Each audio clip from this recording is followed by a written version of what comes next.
na kini ouest. Na kini ouest ukikuta terre argileux sablonné. Utendele Kinchuka. Soko ke na poule malebo, c'est-à-dire que le long du fleuve. Parce que la terre sablonnée. Na recommandation à passer dans le conseil des ministres, ba toi lona na mapangu na bango. Pour passer eza koya. Millions eza koya. Les leçons telles peine à Kisasa réellement na négociation ça va maraîcher. Bite route étudiante et matité.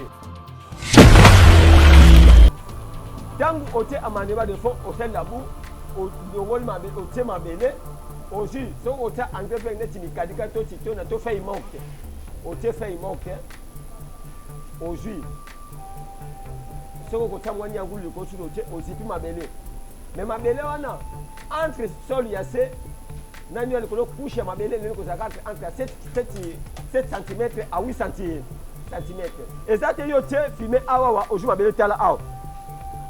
Si vous avez une distance, il y a 15 cm, il y a couche ma belle. Si vous avez un élément nutritif, fait manque to titona oyote, to engrais organique oyote, oben na ngeni. Plante oben na ngote po ezali ba plante musu racine nango ezali na distance ya muke. Calcul ya coût de production, on commence en spéculation comme amarante, comme oseille, comme matembele. Et ça va culture moko et je biso 1 mois parfois va culture il y a 3 mois. Na 3 mois dans l'aubergine, matembele ngai na beta 3 coupures. Na ba nombre de réfugiés côté aubergine kuna manqué ba on beaucoup plusieurs fois. Mais après étude comparative il y a ba culture, tout le monde a que et ça va activité moko pe epesaka eloko moko ya bien.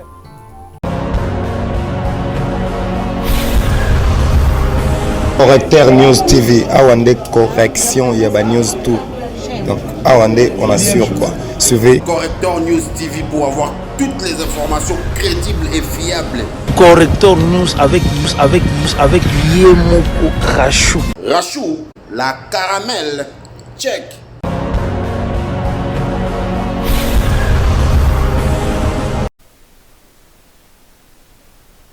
Ma photo oyango ndesu akabiso.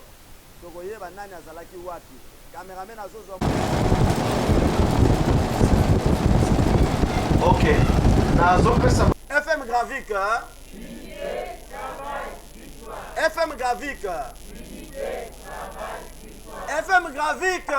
Ensemble pour toujours. Et wow. Voilà. Par rapport à la synthèse oyo ye asili kopesa nasi alobili choix ya terrain na prospection ya terrain na makambo na mabele basorti ya mabele tozala mabele argilo sablonné na Kisasa awa so totali na kini ouest ukikuta terre argileux sablonné Lutendele Kindele Kinchuka. Soko ke na poule malebo, c'est-à-dire que le long du fleuve, parce que la terre sablonnée, noire. Ok, na côté plateau bateke na terre noire et terre sablonnée. Ba terre wana nyonso eza ba différentes spéculations na yango o eleni ko jouer. Na kati ya labo ya analyse ya mabele pour na kosala choix pour rentabilité mata tokendaka pour na kosala biloko wana. Mais awa tant tozali kosala jardin aménagé en bilan biti na biso ezali nini tolo na muke na ba spéculation na biso ya muke neti etali siboul épinard matembele ngai épinard tokolona yango na nini na mwa ba maquette ba châssis ba manzanza ya nido. D'ailleurs ezali parmi ba recommandation ya ministre de l'agriculture na journée mondiale de l'alimentation.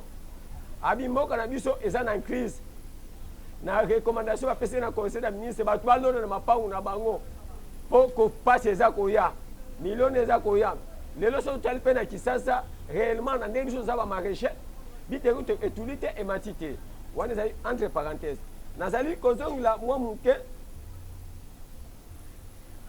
labour tokosala yango na distance ya 30 cm pour na nini tozali kokota 30 cm mpo todéchouche de mauvais herbe baracine okomona eza biloko mosusu babengaka masinda etikaka misisa kuna soki osali labour na distance ya 30 cm te ekobebisa milona moyemata eza te milona mpe moye respire eza te esengeli kodéchouche bien kosala kolongola misisa bien mpo milona yo elobotama malamu mpe ezala malamu raison pour laquelle toza na baétape so boteli kuna tolobi ke étape des étapes de labour tosali avant yo banda labour na yo des étapes pour élaborer la plante bande tote débexage c'est-à-dire que kodéchouche bamiso babengaka déchouchement avant kota tracteur so place eza bamisisa ebele ye moko ayena nasali déchouchement mpo tracteur etango wana bauna ye ya tracteur abebisa baminu wana te na ntango yo osali déchouchement na yo osali désébérage na yo labour obandi kobalo mabele na yo na distance ya 30 cm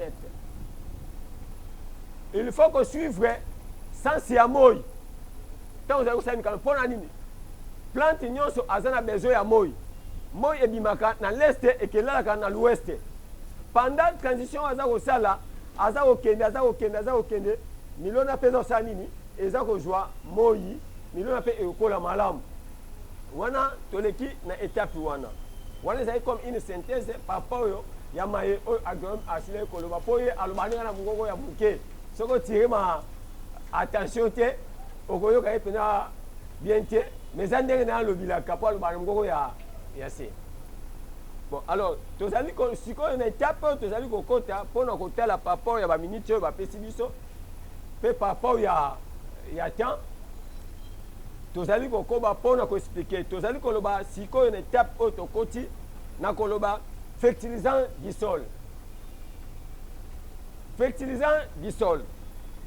quand tozali koba fertilisant du sol toza importance nango ezali mpo ememela biso bilei ya nzete azala na posa alia soki olesi ye bien te milona mpe ekobonga malamu te toza na basorti ya bafertilisant nini toza na baforti ya bafertilisant toza na engrais vert c'est un fertilisant tozali na engrais chimique c'est un fertilisant tozali na engrais organique tout ça ezali mpo ecompléter baélément nutritif ya plant baélément nutritif ya légume toza na engrais vert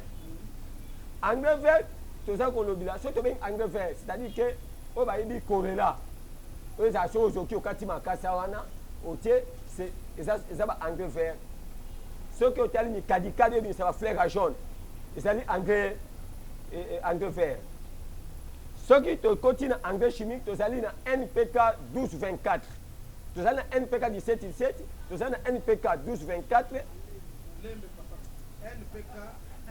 tozali na NPK 1224 wana basorti ya baengrais NPK 1224 tozali na NPK 1717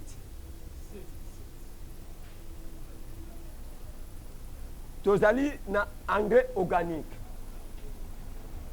organique soki olingi koproduire bio osala milona na yo sans ke osala engrais chimique okosalela titonia oyo tobengi mikadikadi oyo ebimisa frère ya jaune na korela lobi na koya pate baso yabi mikadikadi te bayebi te na omenga mwa ndambo ya mikadikadi na mwa ndambo ya korela titonia soki tokoti na engrais chimique ezali fertilisant moko ya malamu oyo ebesa mpe rendement kasi ezali kobebisa biso mabele mpe monde entier babandi kolinga susu kolia biloko ya engrais chimique te mpo ezali kobebisa inconvénient ezali na engrais chimique ememaka cancer na diabète na banzoto ya bato suite ya mauvais utilisation au lieu bato bayeba korespecte dire ya engrais chimique mais bayebi korespecte dire te atie engrais chimique amoni après 5 jours 3 jours feuille échanger okenda ondolobi ah nduna ngo kitoko nduna ngo nini okoyeba ndenge nini soki olie biloko eza na engrais chimique nanu esili neti légume soki omono bandi kosala diarrhée olie neti ndunda lelo lobi omoningo badiarrhée seke biloko esilaki engrais chimique bien te. Alors tozali na expliquer moi ndambo engrais chimique tokota na fond ciment tolobi engrais organique toza na ba engrais organique ebele. Fiente de poule c'est un engrais organique. Fiente de porc c'est un engrais organique. Toza na engrais mususu eza na nzoto na yo. So yo otuna engrais nini eza na kati ya nzoto na ngai.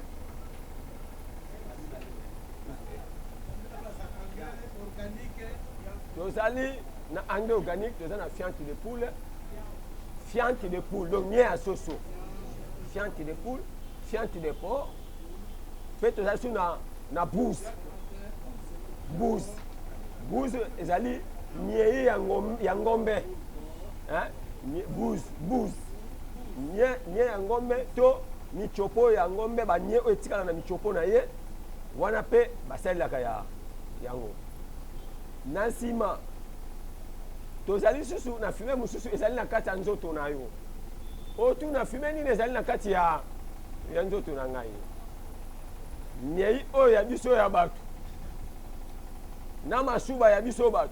Tant lobi urine, vient du mot urine. Ça la expérience kende osubi ojupo otena moi. Tango yoka bomona ni na kati. Bomona ba pembe. Na mikoloko ya peut-être t'organiser formation comment faire la fermentation ya masuba na yo. Nani osa fermentation ya masuba na yo. Ndenge nini okozu la fesses. Tozana ba wese o ba bengi toilette séchée.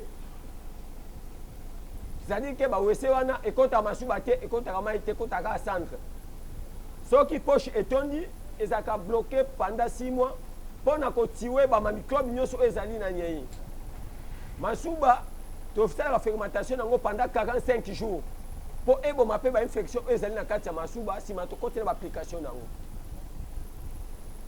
Yango na tobi ke fumer pe ezali na kati ya nzoto na yo. Siko yo parmi ba engrais nyonso totangi kita yo mutu okotala na système na zo zali ko kende ko salila jardin aménagé en bilan. Po olia biloko abio ezali na importance mingi. Oko panoko mona ga ozozo ga gene maladie misusu ekokima omona nzoto makasi mais na lobi makama filtration du sol soki mitune ko sala après exposé tozali wana pona ko pesa explication pendant mo ngongo to kutani to bandi ko lobela la pépinière tozali na ba spéculation mususu o esenga ka osala ngo pépinière. Pour nous la pépinière, il faut oboncer ma belle malam. Parce que pépinière est comme une maternité. Moi, je suis à la maternité. Et ça place mon propre salle d'accouchement. Et ça propre pour moi, j'ai une infection. Ce qui pépinière est déjà une infection. C'est que au bébé, si croissance n'est pas et que maternelle monter et que comme la maladie est belée. Tozali na ba spéculation oyo tokosali la. Spéculation na biso ya amarante bitekuteku. Pona kosala pépinière nango obongisi nde toyebisi yo. Obongisi pépinière. Pépinière obongisi ndeni. Na plante maintenant za bongisa pépinière tozana amendement ya fond na amendement ya de surface. Amendement de fond. Tangu ote amendement de fond osel labu o dongol mabe ote mabele. Aussi, si on a engrais net mikadika to tito na to fait manque. O te fait manque. Aussi. Si on a mwani angulu ko su ote ozipi mabele. Mais mabele wana entre sol yase na nyo ko couche mabele le ko zakatre entre 7 cm à 8 cm. Et ça te yo te filmer awa oju mabele tala awa. Si on a yo ote distance ya 15 cm ya couche mabele si koyo élément nutritif oyo fait manque to titona oyo te to engrais organique te o benda ngo ndengeni plante ko benda ngo te po ezali ba plante musu racine nango ezali na distance ya muke à part aubergine distance ya racine na ye ekendaka jusqu'à 50 cm. Mais la plante ba culture musu ba distance ya ba tige nango musu za 10 cm, musu za 7 cm. Donc tangu oza kotia mabele obaluli mukala na yo to poke na yo wana otie mabele, otie matiti to matiti ya kwanga. Soko jumwa nyambo anye ya ngulu to nya soso otie ya muke, ozipi mabele. Orozango mai pendant 3 jours c'est la place moko ya kokauka.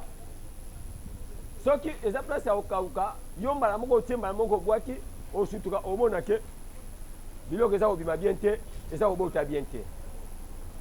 Wana to leki na sima ya pona amarante. Germination esalaka après 3 jours. Dites écoutez, germination ça à 3 jours. Premier jour tant yo boîte en rosé, deuxième, troisième jour et germer. Si mané au bani ko compter lever. Lever c'est-à-dire c'est germer, si ko bani ko mata. Et ko mata après 14 jours. Après 14 jours, au moment où ça nini et mati et comme une taille à repiquage. C'est-à-dire que repiquage c'est-à-dire que pour l'eau na ko kabula yango. Ozali kozwa euti na mamona euti na maternité bakati mutolo baswanye makambo nyonso babimisi ye na maternité boke boloni sikoyo oyo tobengi plante ban ntango ozali kolona bitekuteku soki olingi ekola malamu fo respecter écartement olotia bitekuteku mpo toza kosala mosala ndunda ya koteka to ya koteka te. Respecter écartement. Biso étant que agronome de formation, nabeta M sous nabeti 3 cm, 4 cm. Quand on sait la répiquage. Mais bon, 3 à 4 cm. Mais l'agronome va ningaka 5 cm. Mais comme on sait la activité moko o epesaka revenu. Pour ça, ça calcule il y a coût de production. On commence en spéculation comme amarante, comme oseille, comme matembele. Et ça va culture moko et soit kabiso 1 mois parfois va culture il y a 3 mois. Dans 3 mois dans l'aubergine, matembele ngainga na obeta 3 coupures. Na ba nombre de pigeons côté aubergine kuna malgré ba on obuka plusieurs fois. Mais après étude comparative il y a ba culture tout le monde a dit que ça va activité moko et puis ça et l'eau comment il y a bien. Après 14 jours, il y a temps répiqué. Ceux qui ont kabouli yango loniango après une semaine pour amarante et sengeli au sala pandage d'engrais. Ceux qui ont loni amarante et sali 7 jours. Comme les critiques et ça le cycle normal les sali 21 jours. Pour respecter l'irée à récolte, tel que 7 jours, ce que ça l'engrais chimique, malamoko tia NPK na irée. Pourtant, NPK 17,7 na irée. Après une semaine amarante, si mané au bani rosé. Tant amarante à récolte na 21 jours, NPK pesa lini. Et si lini na mabele, wana batu balembi kolia. Soko lingi kosala biloko ya bio. Tant on pepine konfi à 10 jours au baluli mukala na yo. Au talibon. Nasala kaka amendement de fonds. Au jeu baluli, au nya soso na yo. Au boaki de batansere basala. Au boaki nya soso na yo, au salon arrosage. Au salon arrosage pendant 3 jours, sima au bandi repiquage. Pona ko boma moto esana nya soso. Soto loni bongo ya wala tusunya soso esisa inga biloko nanga. Ndenge moko soko ko sali la nyangulu obaloli otie matiti na se. Il faut tia matiti na se so za sala mandima de fond. Ko teka mabele te. Amandima de surface. Tant ça amandima de surface faut tia matiti na se les feuilles mortes. Makasa ya kwanga, makasa ya manga, otie na se okundi, au respect distance ya 15 cm. Si mande ozongi si mabele. Tangu yoko zongi sa mabele otie ni asoso na yo nyangulu na yo rosé sima obani kosala repiquage semi direct yango basala o pépinière te mais so ni pe ko sala o pépinière ko kabula ni pe ko kabula mais eza très difficile na ko kabula mingi bakokaka ngo penza te ezali semi dire germination ya épinard soki lelo tiango na mabele après 5 jours okomona germination yango ebandi kosalama mais soki eleki 5 jours omoni germination esalami te ofo mituna est ce que pouvoir germinatif ya semence na yo eza malamu po ntango oza kosala mosala bilanga mpo oyeba ke semence mpe epesaka échec na mosala ya bilanga soki pouvoir germinatif ya semence eza ya kokufa okozwa résultat ya malamu te soki mpe prépare fume malamu te mabele malamu te résultat mpe ekozala malamu te yango mona bajeune mingi baza kokima mosala ya bilanga baza mona eza mosala ya bapauvre eza mosala ya babola mais or yango nde esimi Congo après épinard cycle nango normal pour écola banda ntango yosali semi direct donc semi direct c'est na ozwi graine obandi kokota na distance moko ya 3 à 4 cm mwa mbuma moko ntango so omoni graine yango eza mabe ntango so oza nango dute lelo okota mwa mibale ntango so moko ekufi moko ebimi soki esali omoni germination oyo ebimi omoni ekomi na 10 jours comme eza critique moko ya cycle ya 30 jours so omoni ekomi na 10 jours oleni konyata npk 17 mpo avimbisa nanu tige na yango moye mpe ezali obeti omwa mélange ya ire de muwa mpo asa nini amata yango obandi kotia mai après une semaine so omoni batache jaune omoni de gal makwanza wana tolobela ono mena lingi koleka eza deya basini moko bilemo moko ya mabe esengeli ezwa traitement ntango tie npk okontinue korose mai komeka kotia biloko mosusu te npk otiango na oetikali 5 jours 3 jours yo omoni ekomi kosala boye seke so omoni ekomi kobwa te boye soki otie ifo tika yango etia eza mpe critique moko rampante etiaka mpe basinga soki omoni ozali retard ya komanda yango ntango otia yango tika yango ntango otie filme omoni ebandi koboka tika yango kisi wana esila mpo tomibatela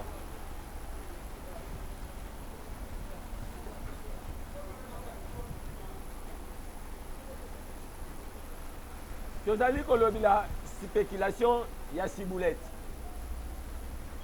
tolobi ciboulette tomate céleri aubergine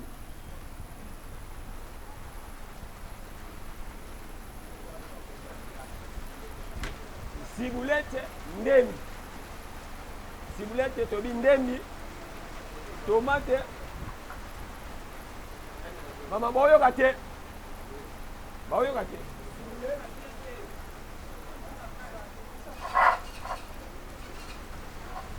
alors tolobi ni boye tozali koloba ciboulette ezali ndembi tozali koloba tomate tozali koloba céleri tozali kozwa aubergine pépinière na yango comme tozali na étape oyo tozali kolobela makambo ya pépinière na yango esalaka 30 jours mais ntango yo ozali kosala pépinière na yango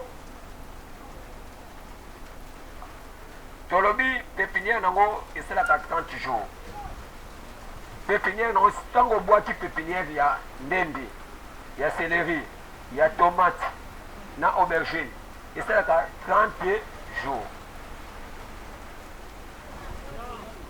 pépinière esalaka 30 jours 1 mois ntango yo obwaki pépinière na yango il faut oyeba ke ntango egerme pendant 7 jours après 10 jours osali répandage c'est-à-dire ke otia kisi ya npk to ire comme ezali ewumelaka na pépinière okosala makasi soki omoni batake ebandi badifférent maladi etakaka bango facile à partir ya pépinière Après 2 semaines, il faut un fongicide na insecticide. Na distance, après 2 semaines, il faut un fongicide na insecticide. Lobby Togolaksa va sortir il y a fongicide, va sortir il y a NPK. Il y a fongicide, il va sortir il y a insecticide. Pour tout ça, va sortir ebele. Mingi lelo aokeka na wenje na keso ba choda. Choda ezali terme ya kala. Ba choda musuzo ke tia kuna mweza na ya nuna ke yokera kotia. Alors, quand vous osali observation, il y a pépinière na yo, il y a céleri, il y a tomate, il y a aubergine. Dans le commune na taille à lever une distance de 6 cm à 7 cm.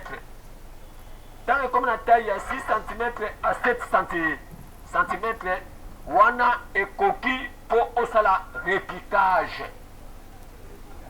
Repiquage. Kokabola. De ce commis, la distance est 7 cm, banda kokabola yango. Ce qu'on est ici, distance, wana, on comprend surtout tomate, tant que l'on a et gumba miboé, et boukani, et sali pourriture, nase, moyen était mamalamu, et zate. Mais la distance, wana, il y a 7 cm, wana, tant que l'on a, les lots, au moins, on a lobby. Mais au colon a fait la culture, wana, l'on a tongo, tona pokwa komekate boye eza makasi boye yo olona okoloba papa Vivien na papa Jean bakosaki ngai na lona ki omebongi te c'est que lona na tongo tona pokwa pourtant mani les ali oloni otemai na pourtant otia obona lobi ya la muki na ye ce poloni na pokwa tango joma ilobi na tota ko tesuma yokute ala muki toujours aza évoluer na santé malamu akola pe malamu. Quand yo ostali la distance il y a 6 à 7 cm wana ostali repiquage wana il faut oye batango estali un mois banda yo loni tant estali un mois il faut ça la binage au sakuli mo matiti wana oye bimina na aubergine na tomate peut-être vous voulez ostali binage donc il soin. Vous avez soin, il y a soin. Babi, un binage font des arrosoirs. Donc, c'est-à-dire, quand vous, ceux qui ont biné, ceux qui ont coulé au juin, tout ça, on va bien aller, tu vois, quand on va bouquer. On y il faut un binage font des arrosoirs. Pour parce que, Bami, si ça est ningani, si vous êtes les colo, il faut mailler.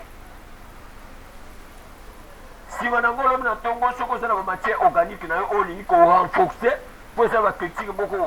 Et vous mettez là, cycle normal, c'est là 3 mois.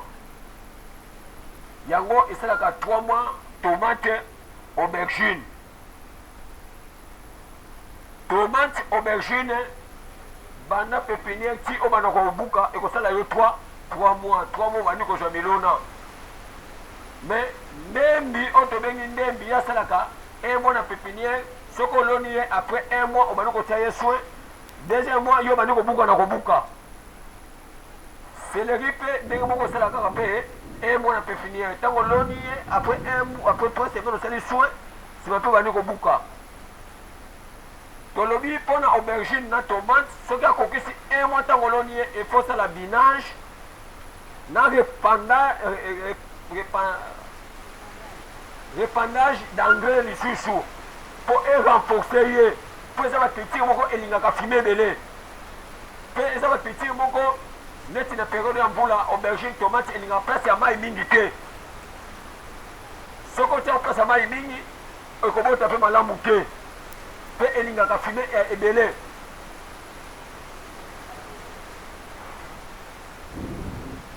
tosalaka binage. Si on est dans la répandage, il y a engrais. Si il y a binage, c'est pour permettre que les cultures de se respirer. Donc ça, le binage pour permettre que les lona se respirer et soit paiement. Pour ceux qui est quand même dans ma titi, eza kozwa mopepe te ekokola malamu te ntina nde tozala répandage ya npk na ire pour permettre plante mpe azwa fume biloko wana ekotaka na nzoto ya plante ndenge nini par voie d'injection racinaire bakisi wana ekotaka na nzela ya mosisa oyo mpe ya bainsecticide ekotaka na nzela ya makasa ntango topompe makasa ekwei kisi ekwei na likolo makasi oyo kasi ekota nde nini nzete papemaka ntango aza kopema aza korespire aza kobenda oyo aza nango mposa mpo ekende kobongisa ye ndenge so atomelaka kisi nasi nalobi mwa oyo esengelaki koloba peut-être mpe soki ngonga eza nano wana sava so ngonga eza nano te so ngonga eza nano natiki disposition na place na bino mpo na mituna mosusu extrêmement mpe lobi baoyo bakoya avant nakoyesala to nakoya avant nakokoma ngo na papier ntango bokoya bino nyonso alingi kozwa kopi akozwa na ye kopi awa nasike mituna eza mpa na bino nde moto kopesa biso mituna na baexpression na banini tozali mpo nango mpo ezali nde mosala oyo tosalaka yango tobotami na yango totangi na yango mpe toza kokontinue kosala yango ti sikoyo merci ya kokende kaka se bongo nakolobela mwa moke problème oyo etali ya arrosage nasi nalobelaki arrosage mais sikoyo nalingi kolobela arrosage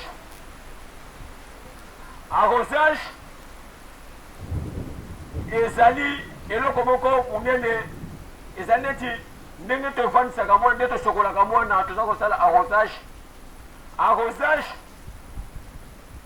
esalamaka ndenge nini arrosage soki osaleli mikala oyo ndenge agronome alobaki ya 1m20 baplante bande standard oyo babengaka mikala bagronome soki osali mikala bagronome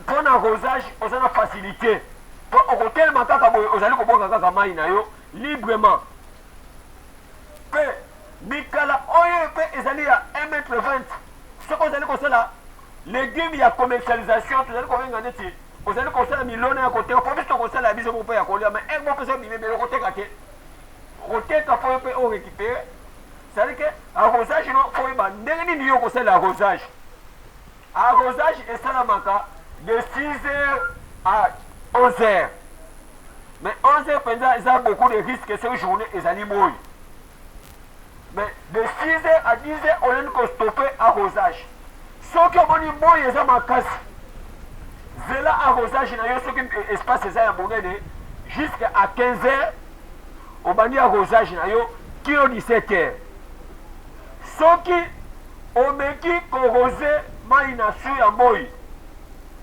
ere moko bomonaka soki oloni bitekuteko omoni bitekuteko wana ezali ya kotela baolobana eza nango kitoko kotela nako nano te moi kaka esali bongo sete arespectaki banorme ya arrosage te donc ye so akomi na jardin amoni kaka moi alobi biloko nanga kozika zo mabele opelisi no moto te sopo ngai na mabele wana longola lipapa sikoyo niata osantini baplace mosu omona vapeur ezali komata sikoyo milona sikoyo mosisa wana oyo esi vapeur oyo ya ndunda oba okuta ngo lobi esali ntango ezi lobi elambi nani batokisi ete me amibeli ye mboka komi jaune nsima soki oza pa bato bilanga bazali beloko me wana kuna asalaka na kisi ezali kisi te parce que non respect ya banorme technique donc de technique culturelle na baservice ya bato ya milona oyo balobi ke activité horticole ntango balobi horticole c'est-à-dire ke moto azali kosala kaka ndunda bakiti moko ndunda esaka ya 1 mois 2 mois 3 mois arrosage ntango ozali kosala bongo soki mvula ebeti boye lelo moto mosusu amoni mvula bwana bia o die merci opemisi ngai mpo na arrosage lobi oye ntango aye ole azwa arrosoir soki mbula ebeti lobi il faut rose okorose mpo olongola bamabele oyo ya mike mike oyo ekangamaka na bandunda mabele esekangamaka na bandunda oyo ya mike mike na batige wana il faut oarose yango mpo ekita soki oarose yango te croissance ya ndunda wana ebebi abiente nde bamule bandi bokomona sikoyo légume oyo tosaka ndenge na elanga ekomi bupiko ekomi kokoma buke buke buke buke buke buke buke suka nango ebungi me baoyo bazali na espace oyo bazali awa ekosenga lobi ntango tokolakisa na mwa muke muke nde tokosolola na papa François koma tokoya na mwa mabela muke muke mpo motu mosusu to balobi toloni na chasse na kolonela ngo ndenge nini na saki na kolonela ngo ndenge siko biso tokoya na mabele nde biso ofanda mokali kuna kimbanzi biso tokoya na mabele bino nde bofacilité biso koya na mwa mabele ndambu ndambu ndambu ndambu mabele nde bokoya nango oyo kaka ya bafulo bokona boka matiki mobengi bana mwa mabele akena mwa ndambu ndambu ata mwa 3 kilo eye tosangisi yango tomeka kosala mwa expérience ya moke ya bamélange wana mpona babilanga na miniti oyo epina toleli koya nango gombo toleli koya nango me biloko wana mosusu esengaka ngai eza nango bagraine basemi direct toleli koya motu tolakisi wana mowa ate etikali nango me yo moko ntango omoni oyo ezala chine tosali okeluki babiloko wana totie bacontake ekozala omoni konkoso obengi tokoya kopesa conseil alors soki arose okomona bitekuteku na yo baza koluka bitekuteku mpo olamba me yo na lopango okobuka bitekuteku kokolia na libota mpo exactement yango soki otia ate ya 3 cm na chassi moko ya viva to lalisi kolalisa saki ya nsima boye okoti mabele okoti bafime wana otie oloni yango okomona après 21 jours ata seni kutu semence ya 1000 francs ntango bota to récupérer 50 tiges ntango omona ekoli makasi olopikula odeshushe kodeshushe te ka ntango na likolo okomona etie sur étape yo tokontinue kolia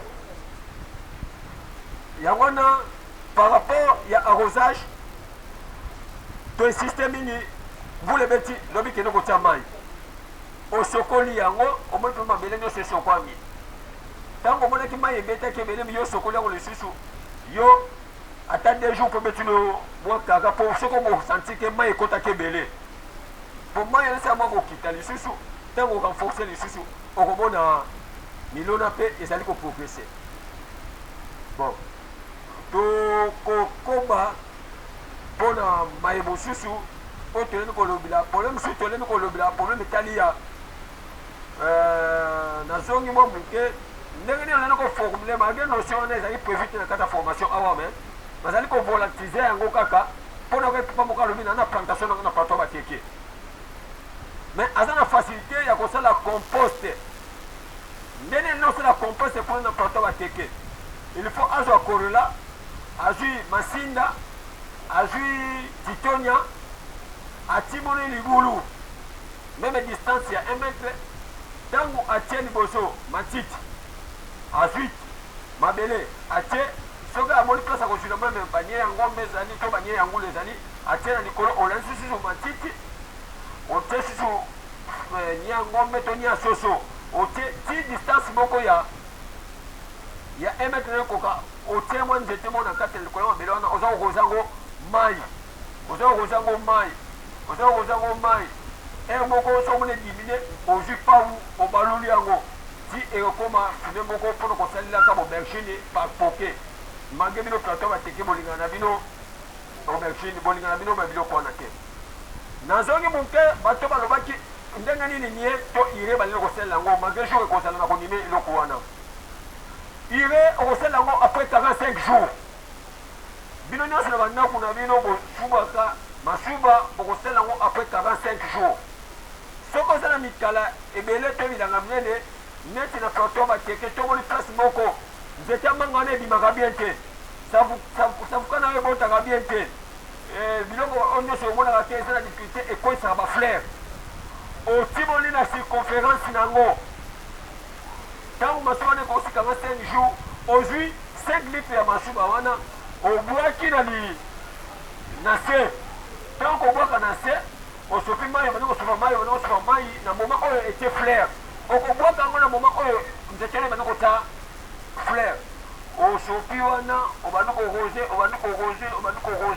okomona soki epesaka ata mbuma mingi te ata ya moke okomona ngo ke zoka systeme oyo ezali na nsima soki bafourmi baza mingi na place yo osalelaka bilona ntango ozosala mcb tobengako mcb ezali okomona bafourmi bakimi soki mabele wana ezalaki na acidité de terre okomona mabele ekomi okoma poussière ekomi kolemba ekomi okoma fertile donc oyo nazali nango ya kobakisa yango wana nayebi te agronome soki mwa ndambo ezali ya kokomplete na pisipa na yo ki mpona lelo topesi bango merci sikoyo tozoleka na mituna soki ozali na mutuna otomboli loboko e tolingi baexplication te me mituna pose question moko ya malamu mpe ozokotuna nani soki ezali papa Jean ye oyo alati pembe soki ezali papa Vivien ye wana kuna o oriente biso mutuna na yo précisement ozotuna epai na nani e tosepeli tosala boye tozwa 3 questions après bayanoli tozwi 3 questions bayanoli après tokoleka na bakestion mosusu est-ce que mituna ezali voilà tobandi ko. Bon, merci beaucoup. Nous sommes devenus tous des agronomes ici. Moi, je suis de la formation médicale et agriculture humaine sanitaire, littéraire. Alors, cette formation sera sanctionnée par un brevet? C'est ma question.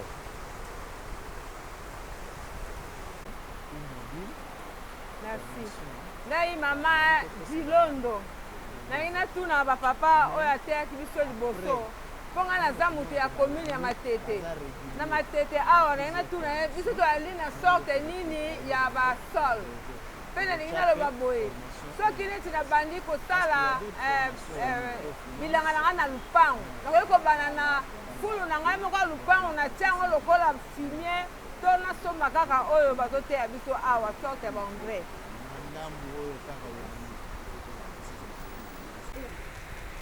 Kanga kole fulu soki opandi olongoli bachassi obino obwakaka obino okotisaka kuna olongoli bachassi olongoli biloko nyonso eza neti milangi manzanza etika matiti wana ntango omoni oyo nani epoli te mais oyo eloko epolaka neti papier epolaka nango carton epolaka nango otiango mopanzi mabele wana oyo etikalaka wana tobengi terreau mabele oyo etikali ya fulu na yo déchet aménagé yango wana tobengaka terreau ezali compost te mais tobengi yango terreau po badéchet aménagère nyonso oyo olambilaka ekoti kuna oza mpe kapable ya kozwa mabele wana oyo ya fulu na bino ya lupangu mais omeki koasocie yango ata mwa makasa ya manga bape emorte makasa ya manga na makasa ya safuka mais ya safu te mpo makasa ya safu ewumelaka mingi na mabele mpo epola malamu mais makasa ya manga ya safuka eziwumelaka mpenza mingi te mpo epola na makasa ya kwanga olemi mpe kosalila yango na fulu no ya lupangu ozwi mabele ya fulu ya lupangu otie distance ya 10 cm ozwi mwa makasa ndambu ya kwanga otie ozwi su mabele ndambu olandisi oloni epinare nyonso tu na fulu ya lupangu wana soki otie na makasa ya kwanga epinare ekozala mpe kitoko ate otie nyansoso te ate otie nyangulu te mbala moko papa Jean asi ayanoli yango tolobaki 3 personnes. Troisième personne. Bote na biso. Ngai papa Jérôme Louyeye. Motuna na ngai essaye pa ya pona papa Jean. Dimo ata papa pe papa Vivien pe abordaki yango.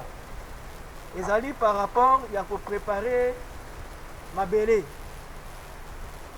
Tant on a l'explication na bango, na comprendre, c'est comme si ba pesi importance mingi ya koliesia pépinière.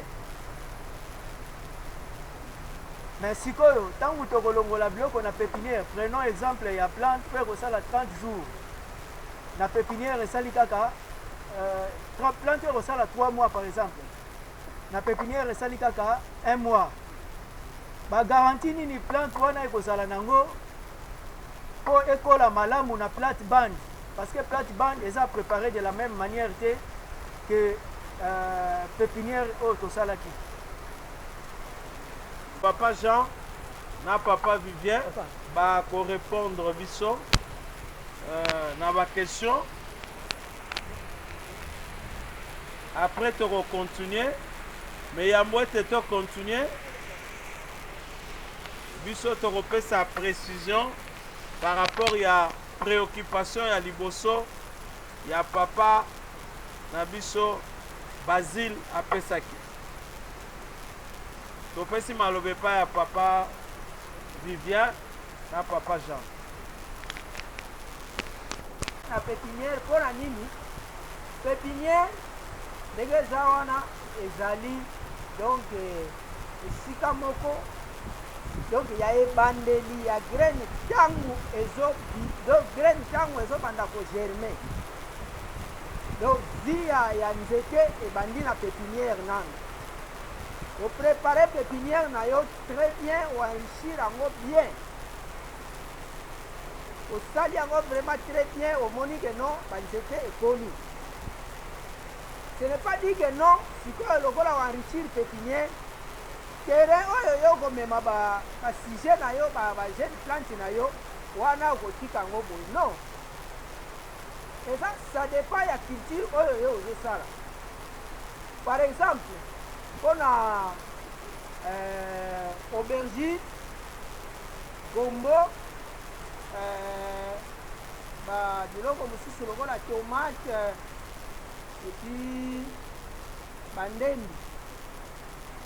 Mikala oyo yo kotia yango okoenrichir yango lisusu très bien, okoenrichir yango bien, okoenrichir yango très bien, ekozala te ke no otiki yango kaka boye parce que na pépinière kuna oenrichissaki otiaki déjà bafinier non non non non kuna mpe finier fo ezala ya bien parce que ntango ozoretike ntango okaboli kuna ntango ekoreprendre ekuta susu milie wana kitoko. Milieu wana soki eza kitoko te biloko mpe ekobonga te. Soki milieu wana oyo yo kotia biloko na yo eza bien te biloko mpe ekobonga te. Okomona na pépinière ebimi kitoko me ntango kokabola ekomi na terrain eza susu bien te mpo ekuti terrain eza mpenza kitoko te. Akanisi na se faire comprendre. Si papa tunaki mutuna paya agronome Vivien na ngai papa Jean abi ndenge nini to système mingi na pépinière ndenge le système mingi na pépinière il faut ça bien gérer il faut ça fumer malamu to consort mais pépinière ça kaka 1 mois na ba petit il y a 3 mois mais côté kuna oyo ko ça 3 mois ba insister na mo makasi te papa ça bon côté pour nani to insister na pépinière, il faut ezwa fumer à ma casse, il faut ça bien préparé. Moi, na soka ça na maternité, te na zakoloba awawa. Okomona balobi ba to kota te. Pépinière, ils ont place moko ezali saine, donc ils ont place moko il faut ça kaka peto. Pour ceux qui moi na azui malade déjà à partir de maternité, tant ko yana ndako comme moi na ko bela bela. O malade uchi wapi bokomi koloba bandoki. Parce que pépinière, net l'aubergine. Ceux qui ont la pépinière ont traité en côté. Ils ont fait ni fongicide, ni insecticide, ni NPK, ni IRE. On laisse ça là 1 mois et nager là 1 mois dans 2 semaines. On ne va pas y avoir la perte. On laisse ça là 1 mois, mais il y a 1 mois dans 2 semaines et comme il y a pépinière à Bissimbi. C'est bon pépinière à Bissimbi. Pépinière à Bissimbi, il y a quelqu'un qui a beaucoup de lupango, par exemple, dans la pépinière et ça là 1 mois. obaluka bongo ti matiti yango kaka obwaki kaka ndenge wana nabwaka kaka pépinière toza na bafoso ebele ya kosala pépinière tozosala pépinière à la volée na balu esika na ngai soki nati bafilme na ngai ebele namona filme na kota na epase ebele neti période babiso baolona bapondu nakutaki kota Tchad kote ya papa Pasteur Blaise na Pasteur comment il mais oza kotala possibilité ezali obalu mabele mpo na pépinière soki otie filma bien otie makambo nyonso bien pépinière na ekokola na sante kitoko wuta kaka akoli na sante kitoko kina akokende ndenge mopele ezali na bato oyo babokolaka basoso to bangulu soso ngulu eboti apesi après 3 jours balobi il faut ovaccine opesa faire ye alobi na opesa nanga faire te ntango ngulu esali 2 semaines ngulu abandi badiare ale dépense eza nini emati yango wana toza koinsiste pépinière soki esalami malamu maladi mpe na bacritique na yo pendant 3 mois wana ekozala badégâts ebele te tokodéveloppe boyeba badifférent maladi oyo etakaka aubergine oyo etakaka tomate okomona mikolo tomate ebimi omona emoko ebungi lobi nakoya na batomati moko oyo déjà tokomi kosala soki plus de 200 kilo oyo tokomi korécolte na bajardin témoin na biso kati na site poivron à peine d'ici le 10 novembre pour quantité eza kuna elingi kosala ba 30 tige ba 30 nini oyo soki formation ezali te pratique tokesala na mokali na mango bono bomona ke poivron eza ndenge nini aubergine tomate eza ndenge nini mais badéplacement ya bato mpo tokende mais mikolo koya tosalaka baéchange d'expérience tokitaka na terrain toke makambo tooloba na terrain mpe bomoni nde tosalili yango eza tooloba awa me na terrain tozosala yango te pépinière eza insistance makasi nota bene na bakilo bato oyo avant nyonso tokokoma na tableau tokomi oye avant okopie na yo mpo solaka nde okoma ngo sikoka tosala noki te nakoma na explike obungi mpe contrôle esengeli lo biso toya ye avant na bandi kokoma ntango koya alingi kozwa kopie asali nini azwi soki baformateur bakebeta bakosala saisi basali bakamoli bato nyonso bapapesa yo moko okomi na kayeno oyo bapesi yo pépinière notez bien pépinière n'est pas négligé ezali maternité soki mwana maternité babateli ye malamu te abimi na maladi na ye yo mpe parent okomi kodepense ebele tolobi mais terre ya sable soki osali amendement c'est-à-dire ke osali enfouissement du fumier malamu otie matiti na yo otie nia soso to nia ya ngulu na baculture moko ezali un mois terre sabloneux mpe ekomaka terre moko mpe riche mpe ebimisaka production ya makasi mama alobi terreau oza na terre sablonné ntango otie matiti ozwi terreau wana obwatako likolo na baculture ya 3 semaines comme bitero teko ntango otie fumier na se ozwi terreau na obwaki likolo okomona bitero teko wana mpe ndenge ekobotila biso biyano nango tozokoba mpona bakestion mosusu tobosani te préoccupation ya papa na biso tokoyanola yango amen amen tokopesa yano mpo nango oui question cette fois tobandaki bata koto balobaki mingi tozwa mpe 3 mpe koto oyo tozwa nanu 3 koto oyo tokozongela susu koto oyo voilà il y a aussi 3 personnes 1 2 3 bino boko je crois boko répondre juste place bozali parce que moyen bobima eza te mama Martin. Merci. Papa, la question la raison comprenait plus le jardin ambulant. Oui, bah, 10 mètres sur ce qui est 1 mètre vers un standard. Là-bas, jardin ambulant, nous aurons besoin peut-être de la question pour passer ça, un bassin. Quand on va organiser cette seconde, donc ça, on va avoir un bassin dans ma contrée. Alors là, on n'a pas mis un accent sur ça. On a plus mis un accent sur le bâtiment, on va travailler dans ma plateforme. Or, puisqu'on fait dans ma jardin ambulant, on va faire quelque chose. C'est-à-dire, dès que tu prépares pépinière, la mission à partir de ma jardin ambulant. Pour exemple, celui qui a tiré la même jardin dans le mois de Kéna. Dans le mois de Kéna. Voilà, c'est un peu différent par rapport à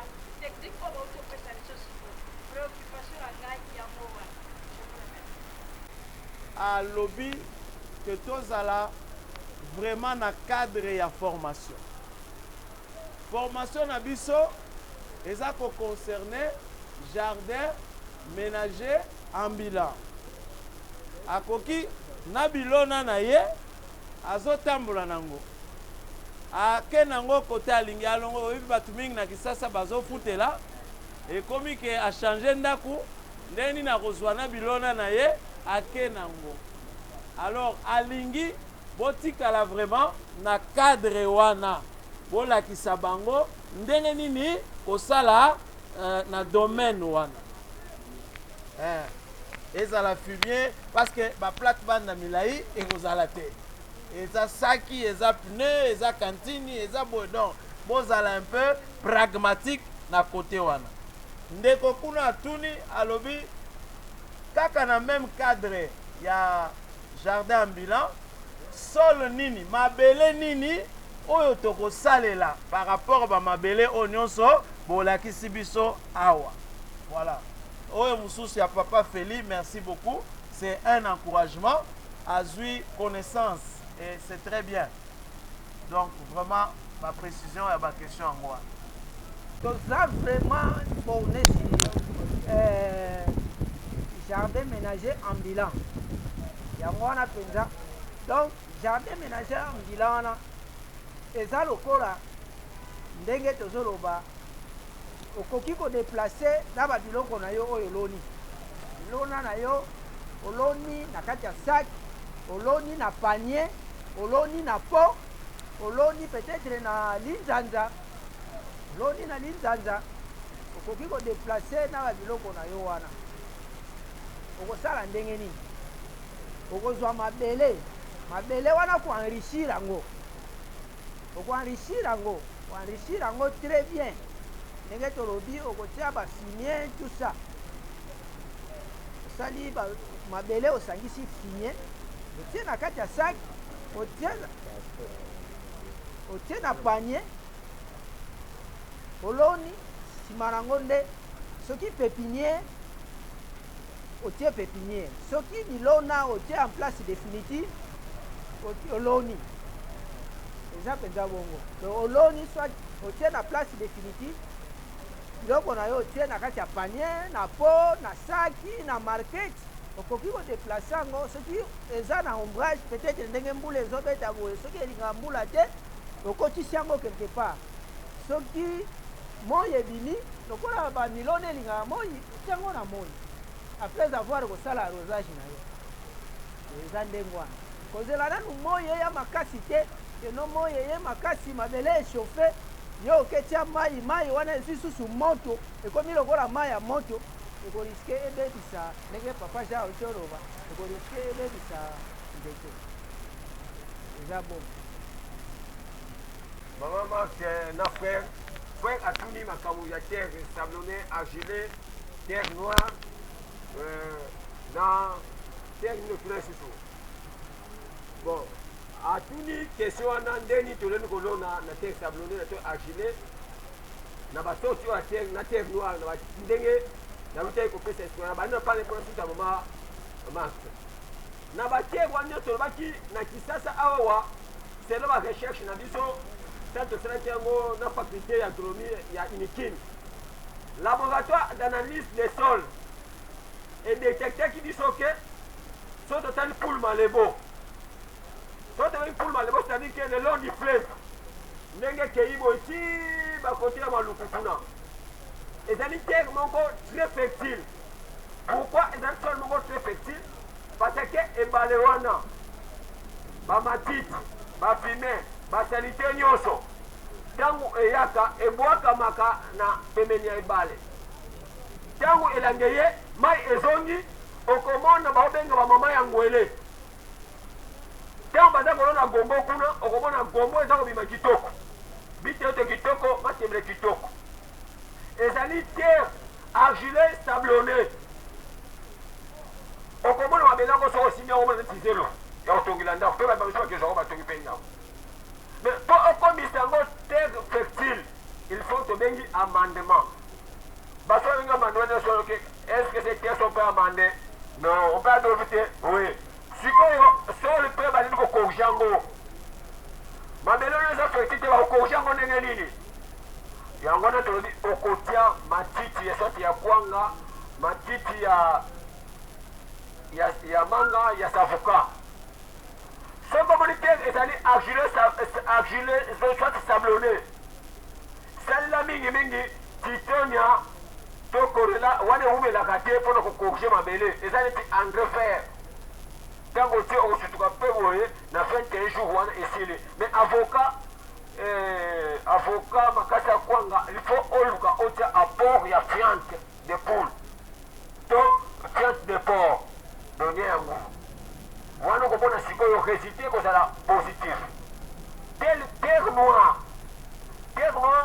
oleni ntango otie mwa mélange ya moke asadaptaka rapide okoyeba ye mpe aza fertile soki obeti sati bineti na ye boye apanzani ye moko oika mabele oyo oza mabele ya kitoko wana na mituna ya papa soki aza tefeto aza tokontinue kopesa baréponse mpo na mama marke alobi me bando boyaki boza koloba kaka bajardin magasin baplante bande 1 mètre 26 10 mètre me ndenge nini ambulant oza kolobela yango te mais topesi titre jardin aménagé ambulant wapi matériel mama marke oye nango tolakisa nde nozisa bilan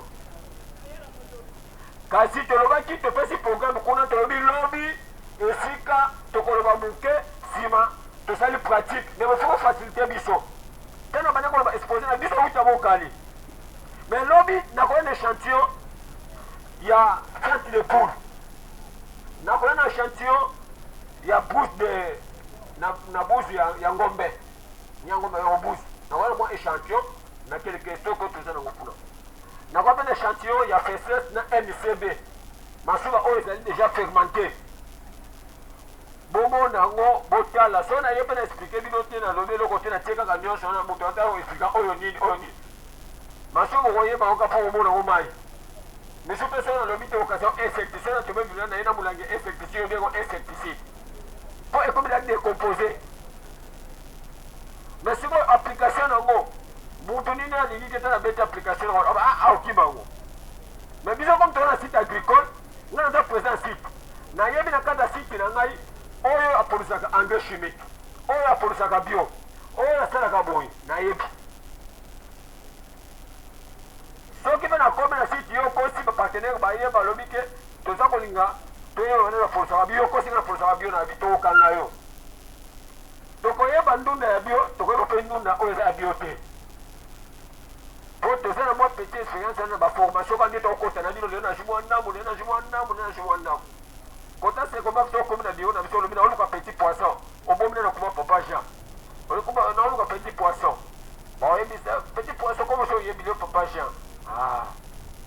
pourtant na kota na sekomba na mpenzako petit poisson nazalaka forme na kele zafi baformation te mosa oloba na kele formation na kelekisa aire na ngai mosa aza okende na collation to jeton de présence mais biso aza okende tozwa toyiba yango mpe nakomi kotelema na biso na bino nakomi koexplike ma émotion natenga na classe te nakeye kolangoka na développement donc mama tenabi ezala na motema okita me tolobi na yo boya so oya ata na meme na 5 kilo ya batero na mapango te bakonte na matete batero eza ebele soko oleka ojuka atero ata na chasse ya varese ya moke toza soko na 6 spéculation soki tozwi 5 mabele na maketi moko etondi biso na mabele na batero soit ndamba memi tero ndamba memi makasa ya kwanga na mwa chasse oye nango kaka to mais tant tokosilisa oyo aza pembeni amemaki ata na ndako na ye tomeka ata expérience ya épinard ya bitekuteku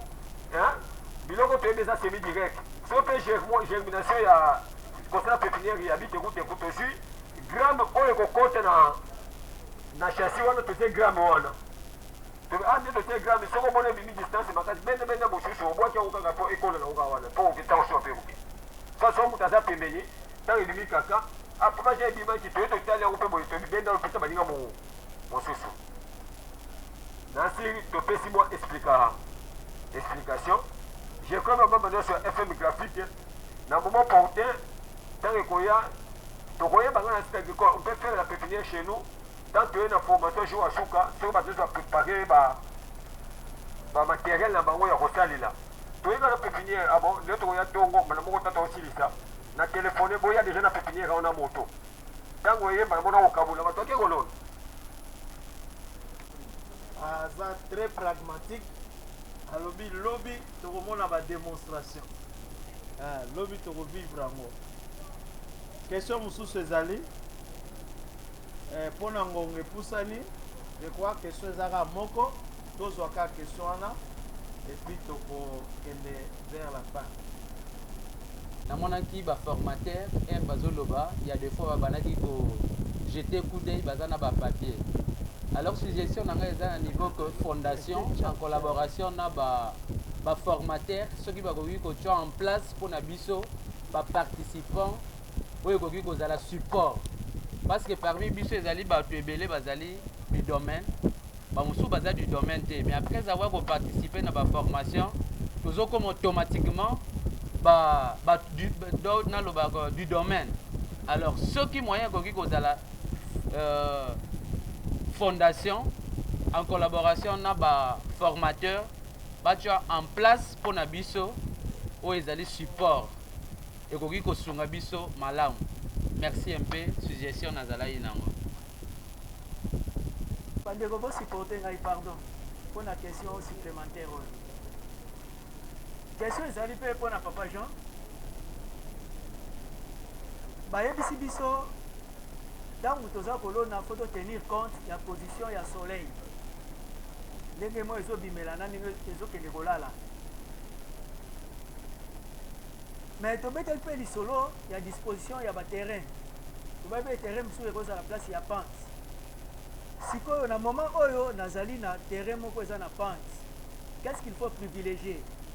Position à soleil, donc position où il faut être là rapport et ça l'a bien arrosé.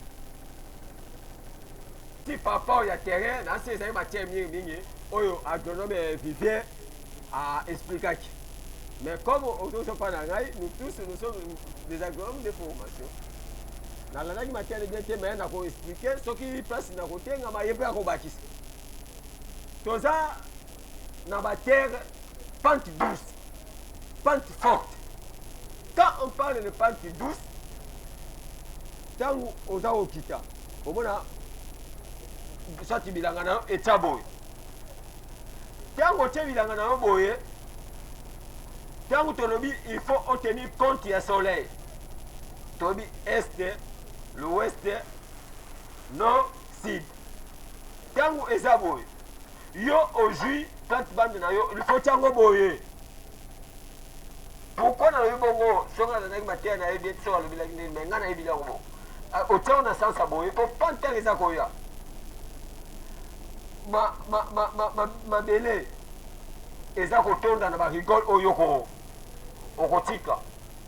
Tangu mbule kosila okoyana pawu na yo obongisi na pembeni po emema matière organique oyo te na mukala te. Boy tenza na este boy. Ata yo tango boy, ata yo tango na katika chawa. Toka boy tango longo bamuka ya poina akomna katika chawa.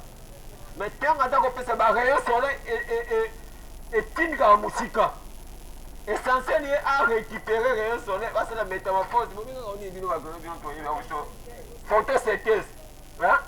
Pour écouer un balamon qu'on plante à récupérer carbonate, on a protégé, puis à récupérer à la santé. Ceux qui ont au Tchango boy, na pante, on a quand même un bateau moussou, pante ça boy, y'a un balam calabo. Un balam calabo, on a quoi ou la mouko. Teresa boy, yo so en matière de colocolo non, a communauté poya. Non. Ngana siti na ngai so patena ba okuta mtosa la bongo ba kubenga ba no gangi na ngai. Babi comment mo compagnie ka ba paysan oyoke. Na semaine na sala ka tour ya site par mois il faut s'imprimer c'est non négatif faut ça tour ya site. C'est vraiment da compte sikana yo bien na tandika na sana bia oyo na compte maman uchi wapi. C'est que nous avons aïe sika, aïe vite, il faut nous moyen d'expliquer. Pour ce qui ici, tu dans mon salilona, n'a pas le coup de l'angai. Ce qui rien.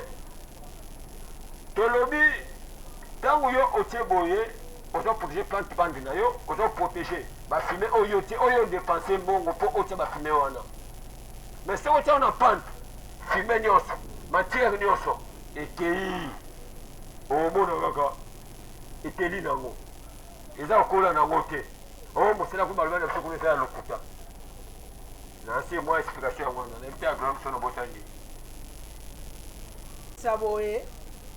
Lumière oyo tozolobela rayon soleil soki milona na biso ezala sous ombrage milona na biso soki eza na se ya bio boye ezozwa ba rayon soleil te ekokola malamu te ekozala mike ekozala na tendance ya koluka lumière ekoluka emata mbangu ekozala mike ekozala figure te yango wana tozolobela lumière donc soki ndenge tokotia bamilona na biso na bapo na basak na bapanier soki fo kobimisa yango na lumière obimisi yango na lumière soki fo kolongola olongoli otie nanu quelque part lokola ekozala portatif okoki kotia nanu na moi tie na moi apres okipe kolongola yango okotisi esika ya kobomba yango question eza nde yango wana lumière wana eza vraiment nécessaire mpona milona lumière soki eza te kokola ya nzete mpe ekozala malamu mpenza te misi na discussion. Je crois que par rapport à ma question mpona lelo tokosukisa wana soki oza na question okoki kozonga na ndako lobi ntango tokoya okomi yango oye kotikela biso liboso awa avant formation ebanda baformateur bakorépondre na baquestion wana toyokani toyokani alors toza na préoccupation moko oyotaki epai papa Basile. Papa Basile atuni motuna en fait c'est une préoccupation est-ce que na fin ya formation oyo tokopesa brevet tokopesa brevet te. Nous avons compris que depuis tozalaki samedi écoulé na Fikine bandeko bazalaki na biso boyebi que nous avons toute une série de formations.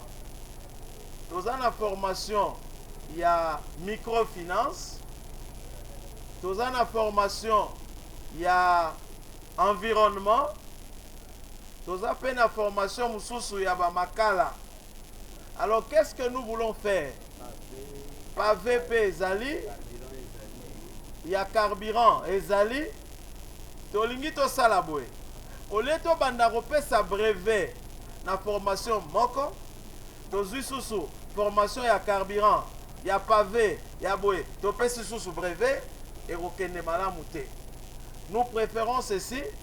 Ndenge tobandi formation oyo sur l'agriculture, tolandi, je sais que bino bolingi ba formation oyo mingi, n'est-ce pas? Hein? Et ça c'est persabiso nyonso, ça donne un bon bagage, n'est-ce pas?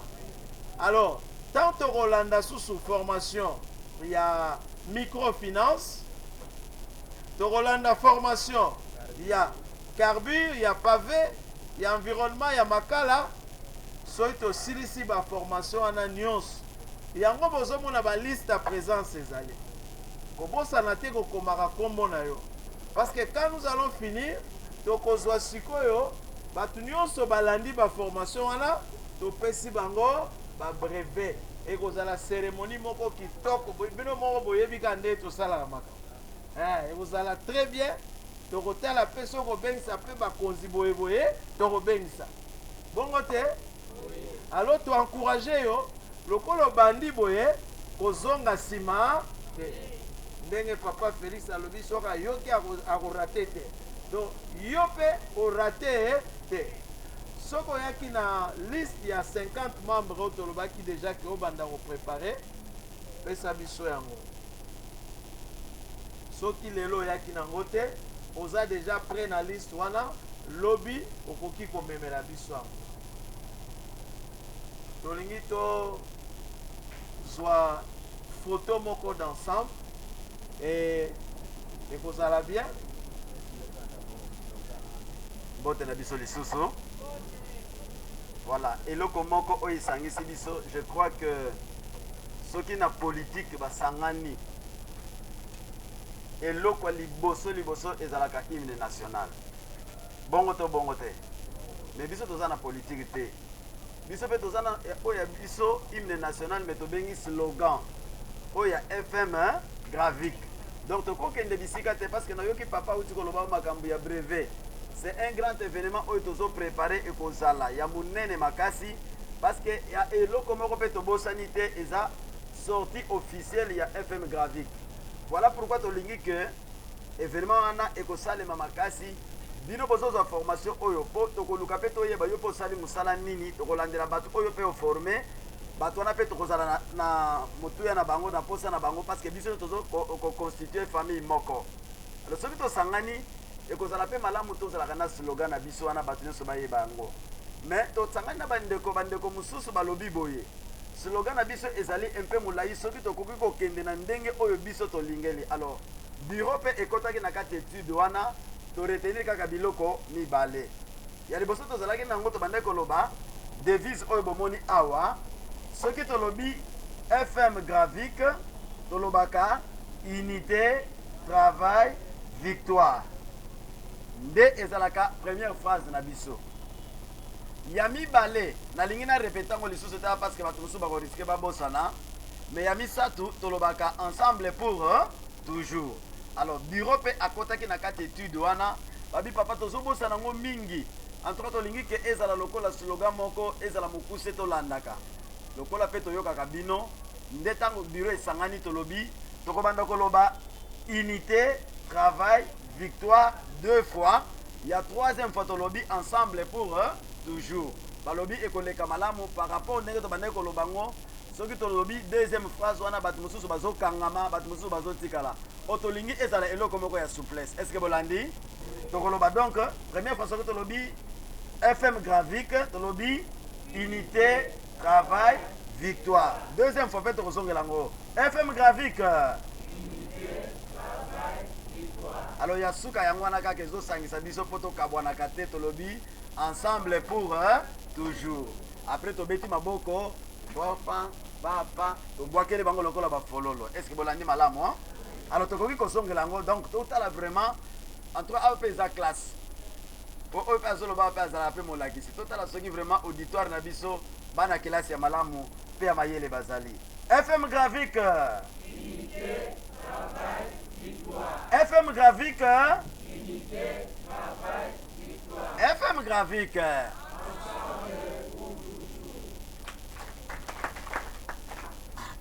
amena yoki sini wana ya suka ebimi te sikoyo nakanisi toko kozipa yango siko totala soki bato bayebi yango me FM graphique unité travail victoire. FM graphique unité travail victoire. FM graphique ensemble pour toujours.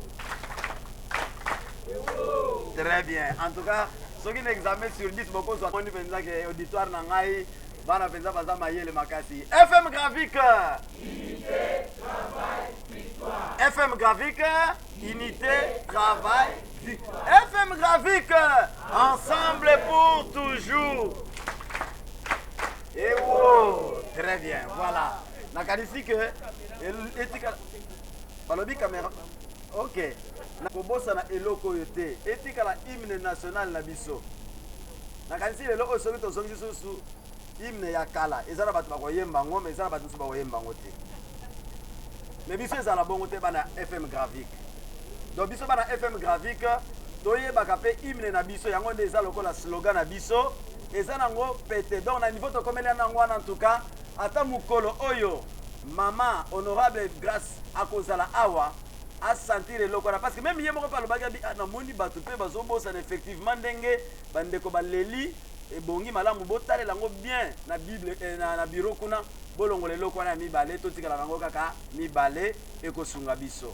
Donc ata ba image oyo nakanisi honorable Mayindo Scholastique Victoire akomona yango bomoni cameraman soki aza na biso te c'est parce que makambo akosala eza ebele lelo kutu nde toloba boye kuna plénière ezali est ce que bolandi malamu yango nde bomoni ye te na kati na biso azali molobeli ya bato donc azali kuna na parlement esika oyo plénière ezosalema nalingi nayano na motuna moko oyo honorable Mayindo Scholastique Victoire alobaka mingi bato bakanisaka soki asangisi bato boye c'est parce que azoluka voix na yo mosika ya libanzo wana en tout cas ta olali na 2h du matin oloti yango telema ganga au nom de Jésus parce que eza na nguya moko te epai na ye soki bozomona ye azoya epai na biso boye azali mutu ya mawa mutu oyo alingaka komona bato batikala na kati ya kozanga boyebi te nakanisi bato oyo tozotravaille pembeni na ye tobénéficie mingi likolo ya rigueur na ye ya mosala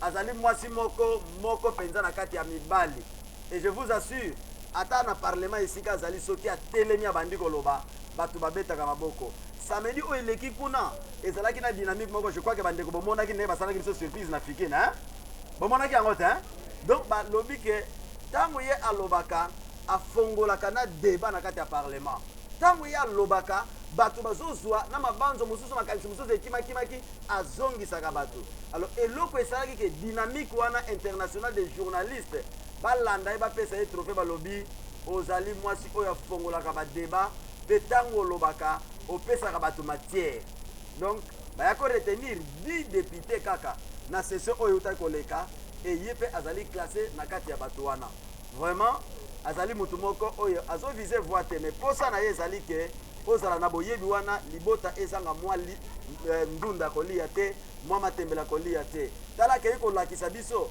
afuti mbongo na balakisi oyo bakolakisa biso mbongo bake kolanda formation wana et ça coûte de l'argent je vous assure moyen apesa bino motuya ya mbongo wana eza te bakende koyekola ndenge nini basalaka makala oyo tozosalela te mais ntango formation wana ekozala soki ozangi etali yo bato mosusu bakokanisaka toyeli pour ke topesa ye voix ye aza na ye mutu ya topo musika base électorale na ye eza nde kuna biso cabinet ntango tozotravaille kuna toyebi combien de fois azotinda biloko kuna donc osentir ke aza kaka pembeni ya bandeko wana bandeko dolamwi kaka na ntongo boye combien de coups de fil même ndenge na vandi awa nauti kosolola na bato ya Kisangani nauti kosolola na bato ya Chopo nauti kosolola na bato ya Likombe nakoma nanu te mais kaka na telefone donc bandeko wana kuna bazoya na babesoin na bango toujours azosala enga nayebisaka ye tout le temps tozalaka na ngabi lelo olalaki wapi na lileko to olalaki na basoko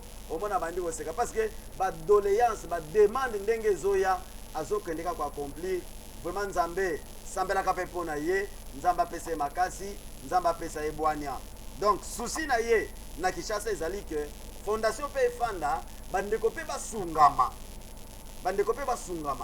tala na kati ya formation wana kosala makala bandeko wana bakendeki balandi formation wana très bien et bango nde bakosala biso restitution pour que biso mpe tobanda koyeba kosala makala e makala oyo te ezobimisa milinga parce que makambo nyonso lelo oyo ndenge papa Jean auti koloba awa eloko moko nazofelicite pa papa oyo bakende kosala bademonstration na bango na bauniversité na balaboratoire boyoki ndenge azoloba awa mais peut-être awa omoni ye moke soki olingi omona monene nekende na njili sekomako ntango okoti na bilanga oyo bazosala oke mpe na mokali otali baetandi ya bilanga baza nango nakanisi ya baza moke me kuna okomona ekutuke bato ya minene ekutu baza minene te ata moke wana bomoni attention ndenge balobaka ke kwanga moke me makasa boyebi adage wana te kwanga moke makasa ndenge ye papa Jean azali siko bolingi bomona bango na bandeko na ndeko Vivien oyo baye awa kota na bilanga na bango je crois que ezala mama moko aza awa tokendeki samedi tozalaki ya bamama baza misato awa tokendeki na formation moko ezalaki journée plutôt internationale ya la femme rurale oyo ministre ya genre et famille azalaki mpe na kati kuna c'était une grande manifestation mais na libanda na soko bimi nde baetandi oyo ya bango tout est là ndenge auti koloba awa na sepeli vraiment ndenge ayanoli sikisiki na mituna oyo bandeko bapesi soko olingi boyeba pratique donc ekozala lobi mais na signale biso que lelo retard ezalaki makasi lobi tosala mwa makasi moke pour que plus tard ata 15h 10 minutes lelo tobandi na retard ya 30 minutes c'est beaucoup dans une formation et puis nzambe asungi biso ke ndenge tovandi awa mbula esala nini ekanga biso awa po moto azwa raison te mais lobi moyo ekozala makasi lobi moyi kozala nzamba songa biso tozala ata voilà un peu oyo ezalaki moke na kotala soki auditoire yango bana nanga baza kaka mayele FM Gravique FM Gravique FM Gravique ensemble pour toujours et wow voilà nakanisi nazongisi Correcteur News TV, Awande correction, il y a News tout. Donc, Awande, on assure quoi. Suivez Correcteur News TV pour avoir toutes les informations crédibles et fiables. Correcteur News avec Yemoko Rachou. Rachou, la caramel, check.